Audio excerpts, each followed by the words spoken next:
The piece of paper in your wallet is currently losing a silent war.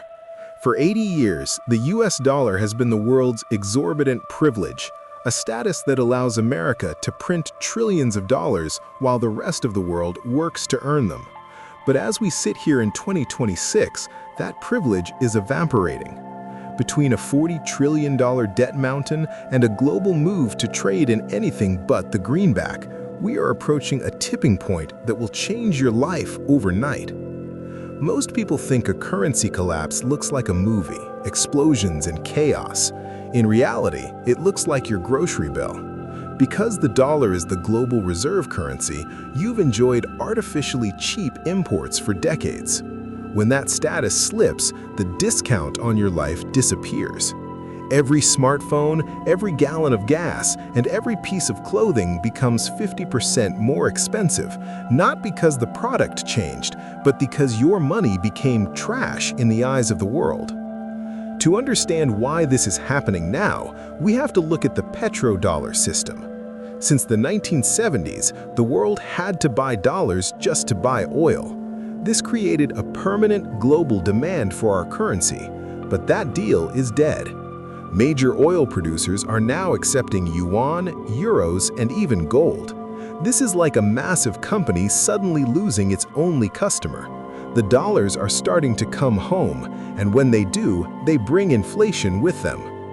Imagine the interest rates on your credit cards and mortgage. They stay manageable because foreign countries buy our debt. If they stop, interest rates don't just go up, they explode.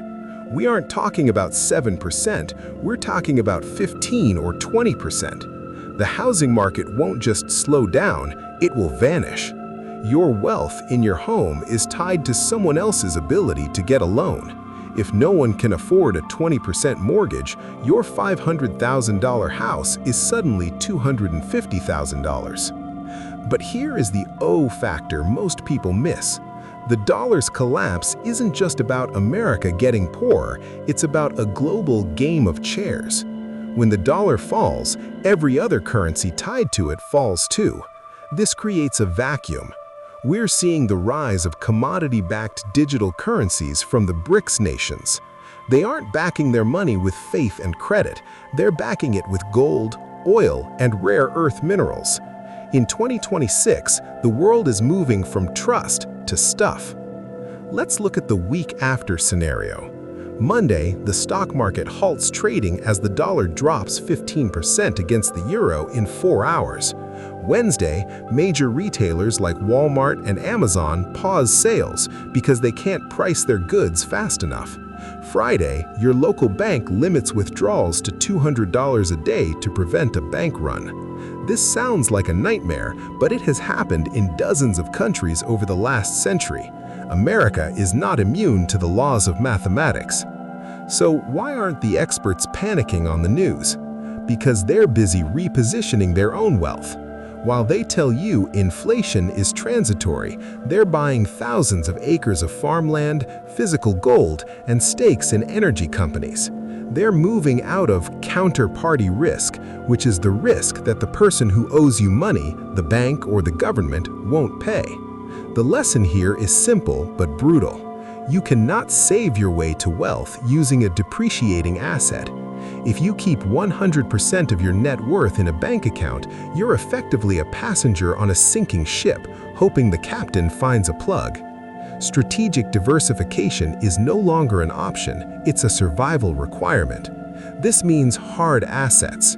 Gold and silver are the classic insurance policies against currency failure, but in 2026, we have new tools.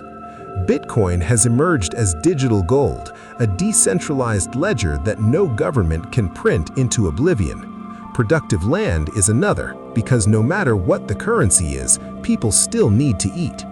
You also need to look at your human capital. In a collapsing economy, specialized skills are the only currency that never loses value. Can you repair a solar grid? Can you manage a decentralized supply chain? Can you provide medical care outside of a corporate system? These are inelastic skills. The era of the king dollar is ending. The $40 trillion debt is a math problem with no painful solution. The government can either default, which kills the banks, or they can print the difference, which kills the currency. They will always choose to print. You can either be a victim of the crash or a survivor of the transition. The choice depends on what you do with your next paycheck.